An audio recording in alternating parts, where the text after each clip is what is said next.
Salut tout le monde, j'espère que vous allez tous très bien. Bienvenue dans l'avant-match, bienvenue sur ma chaîne YouTube Safe Panam pour l'avant-match entre Paris Saint-Germain et Benfica. On va venir dans le vif du sujet tout de suite, mais si forfait, je vais expliquer quelques trucs par rapport à ça. Avant toute chose, à 20 h sur Twitch, les gars, il y aura l'avant-match PSG Benfica. Vous pourrez intervenir en vocal, etc. Donc rendez-vous sur Twitch à 20 h. Alors les gars, PSG Benfica, on est égalité de points avec eux. On a fait match nul chez eux. On n'a pas fait un très très bon match. Moi, j'ai pas kiffé le match face à Benfica, tout simplement. Même depuis le début de la Ligue des Champions, à part la première mi-temps face à la Juve, et encore, on a été chirurgical, mais on n'a pas non plus donné un grand spectacle. Maccabi Haïfa, c'était pareil. J'attends un grand Paris Saint-Germain. Messi forfait. Alors Messi, je vais y venir tout de suite. À un moment donné, le turnover, oui, il y a des choses qui s'appellent le turnover. Quand ce bonhomme-là est fort, mais qu'il a 35 ans, oui, ce petit bonhomme a 35 ans. Donc, à un moment donné, il faut aussi le reposer. Il a plus son corps de 20 ans. Je vous rappelle aussi qu'il a failli jamais devenir footballeur parce qu'il a pris des hormones de croissance, etc. Ça a été un peu compliqué pour lui. Donc, à un moment donné, le temps va le rattraper de toute façon au niveau médical. Et surtout, encore une fois, 35 ans, c'est plus tout jeune. Donc, ça serait bien que Galtier prenne aussi l'initiative de ne pas attendre qu'il ait une gêne au mollet pour pouvoir le reposer. Non, faut le faire un peu avant quand même. Bah oui, tu as quand même pris des attaquants, tu as du Solaire, tu as du Sarabia, tu as du Ekitike. Certes, c'est pas du niveau de Messi, ni du niveau de Neymar, ni du niveau d'Mbappé, mais en Ligue 1, ça devrait suffire quand même. Même si je vous avoue, contre Nice, il a fallu faire entrer Mbappé pour gagner. Mais tout de même, si tu fais jouer un peu plus souvent tes remplaçants, forcément, ils vont avoir aussi du rythme et donc ils seront meilleurs. Donc, Messi forfait, mais attention les gars, ce n'est pas une excuse. Je ne veux pas entendre demain, si on ne gagne pas, mais ouais, mais parce que Messi, il était absent. Eh, t'es le Paris Saint-Germain quand même, hein, t'as beaucoup de joueurs. Il n'y a pas d'excuse, t'es au parc. En plus, avec ce qui s'est passé avec les supporters à l'extérieur, etc., il faut leur mettre la pâtée, les gars. Il faut leur rentrer dedans, il faut prendre 3 points d'avance, etc. Et surtout, tu valides ton ticket pour les huitièmes après derrière. Donc, à un moment donné, les gars, moi, j'attends un grand match du Paris Saint-Germain. J'attends que les égos arrêtent un peu leur cinéma. J'attends que Mbappé arrête de faire des stories pivot gang. Pivot gang. Non, mais sérieusement, tu sais ce que tu fais. Tu me dis, tu me parles pas d'âge, mais ce que tu fais là, excuse-moi. J'ai pas fait de vidéo parce que ça me saoule, en fait, tu vois. Mais là, ce que tu fais, c'est pas mature du tout. Tu fous ta merde. Alors peut-être qu'ils t'ont promis des choses, le PSG, etc. À un moment donné, tu connais aussi les Qataris, frérot. Tu connais les Qataris, tu sais que les promesses, hein, tu t'es surtout assis sur l'argent et son salaire. Donc à un moment donné, il faut assumer tout ce qui se passe aussi. Hein, parce que en équipe de France, tu voulais à un moment donné ne pas jouer avec Giroud parce que tu trouvais que c'est un peu compliqué de ne pas passer la balle à un mec qui joue pivot parce que forcément, c'est pas ton état d'esprit. Avant, tu aimais bien jouer avec Neymar et maintenant, tu préfères jouer avec Giroud et ne plus jouer avec Neymar parce que, soi-disant, ton poste, c'est pivot. Et je vais rentrer encore une fois dans le vif du sujet, les gars. Ton poste n'est pas pivot. Tu joues quelquefois en remise si tu veux, mais tu prends aussi la profondeur. Arrête de croire que tu es un Mandzukic, un Dzeko ou un Giroud. C'est pas vrai. Non. Tu peux te plaindre, tu peux te dire que tu n'es peut-être pas à ta place, tu n'es pas à ton aise sur le terrain. Je suis prêt à tout entendre. Mais toi qui es très intelligent, me parle jamais de pivot. Les buts que tu marques face à la Juventus, c'est un rôle de pivot, ça? Quand Neymar, il te fait une louche et tu prends la profondeur, c'est un rôle de pivot, ça? Maccabi Haïfa, les deux occasions que tu as au début où tu pars en profondeur, c'est un pivot, ça?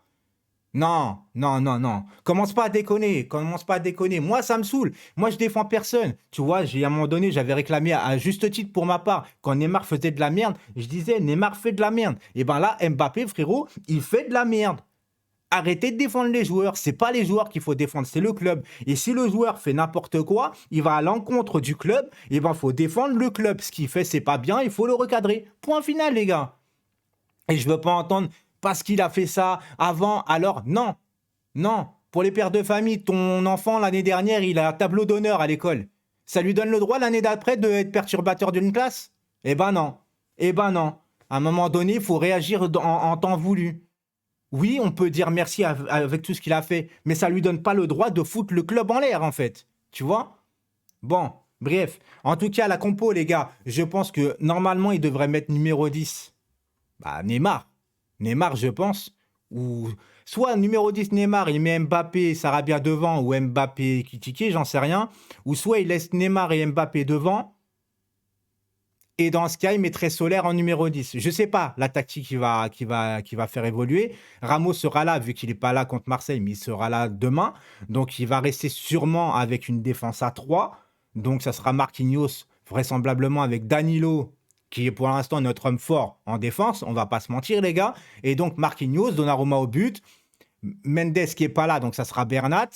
À droite, ça sera Hakimi. Au milieu de terrain, ça sera Verratti, Vitinha, ça bougera pas. Il y a juste le bémol de qui sera en numéro 10 et qui sera devant avec Mbappé et Neymar, en fait. Voilà, c'est tout. Mais en soi, les gars, je vais pas vous mentir, j'attends surtout une réaction du Paris Saint-Germain, une réaction digne de ce club, de ce qu'on attend de ce club. J'en ai marre de voir des supporters qui sont en mode manque d'ambition comme ça, en fait. Manque, bah, si on gagne, ça, c'est suffisant. Oui, pour le moment, en plus, je te le dis. Là, si on gagne et après qu'on progresse, c'est pas grave. Mais à un moment donné, il va falloir quand même, les gars, réclamer du jeu, réclamer de la cohérence. Parce que encore une fois, si on se satisfait juste du résultat, pas du collectif, et qu'on laisse la merde commencer à évoluer, et ben à un moment donné, on sera tous encore une fois en train de pleurer en huitième ou en quart parce qu'on se fait sortir par un gros et parce qu'on aura dit, bah on n'avait pas le niveau, alors qu'on a les joueurs. Mais c'est ça qui est dingue, c'est que tu as les joueurs, mais tu n'as pas le niveau. On n'arrive pas à jouer ensemble. On n'arrive pas à jouer ensemble. À part quelques épiphénomènes pendant le match, on n'a pas de la cohérence, on n'a pas une stabilité pendant tout un match, en fait, les gars. Il faut vraiment le voir. Il faut le déceler. Et ce qui s'est passé avec l'arbitre de Reims, etc., tu n'aurais jamais dû, même avec un arbitre de merde, tu n'aurais jamais dû sortir de ce match. Et tu es sorti de ce match, tu t'en es pris à l'arbitre. Pourquoi? Parce que tu engendres une frustration de plus en plus forte. Et pourquoi tu es en frustration? Parce que tu n'arrives pas à jouer convenablement. Tu ne peux être que frustré quand tu t'appelles Neymar, quand tu t'appelles Pierre-Paul Jacques, Mbappé, Ramos, etc. Tu ne peux que être frustré de te dire qu'avec les joueurs que tu as, tu te fais dominer à Reims. Pour vous, c'est pas grave. Pour moi, ça l'est. Pour moi, ça l'est parce que moi, je vois plus loin que mon nez. Pourtant, j'ai pas un grand nez. Donc, voilà. Pour moi, les gars, il faut réagir dans le bon sens. C'est à Galtier de prendre aussi ses responsabilités, bordel de merde, à un moment donné. Galtier, ressaisis-toi un petit peu. C'est bien beau de faire des blagues, de dire des choses en conférence de presse, comme tous les entraîneurs, mais entre ce qui se dit en conférence de presse et ce qui se passe sur le terrain et dans l'équipe, je ne le vois pas. Tu vois, hein, à l'époque de Emery, ouais, la concurrence avec les bouteilles. Vous vous rappelez de ce truc-là, les bouteilles, genre la concurrence, s'il y en a un qui est mauvais, il jouera pas. Ça, c'est jamais fait. Tourelle, calinothérapie où tout allait bien, etc. Mais vous inquiétez pas, quand il y a un truc qui ira pas, je taperai dans la fourmilière. Il n'y a jamais eu non plus. Et là, c'est un peu pareil. Les joueurs, ils ont beau être mauvais, ils resteront sur le terrain jusqu'au bout. Mais Messi, frérot, 35 ans, eh ben, il peut pas faire tous les matchs. Parce que surtout que derrière, il y a une Coupe du Monde qui arrive. Et moi, franchement, les gars, je le dis, je redoute cette putain de Coupe du Monde. Ah, je la redoute, mais fort, fort, fort pour le PSG. Parce qu'après, j'ai l'impression qu'il y a des langues qui vont parler. Il y a des... on verra, mais je suis pas très positif sur cette saison-là, en vérité. J'espère me tromper, mais il y a des choses... Pourtant, on a une équipe, putain, les mecs, mais normalement, on devrait même pas parler comme ça, on devrait juste kiffer, on devrait gagner, on devrait dire on les a explosés, pas forcément au niveau du score, mais au niveau, on a été un rouleau compresseur, on les a asphyxiés, on les a empêchés de jouer, on a eu des superbes actions. Et non, on est là à se plaindre, à faire des polémiques tout le temps. Bon, ça, c'est les médias et tout. Mais putain, le football, les mecs, juste le football. Et allez Paris, et rendez-vous demain aussi après le match, les gars, sur Twitch, pour l'After Paname. Et bien sûr pour le débrief. Ciao, ciao.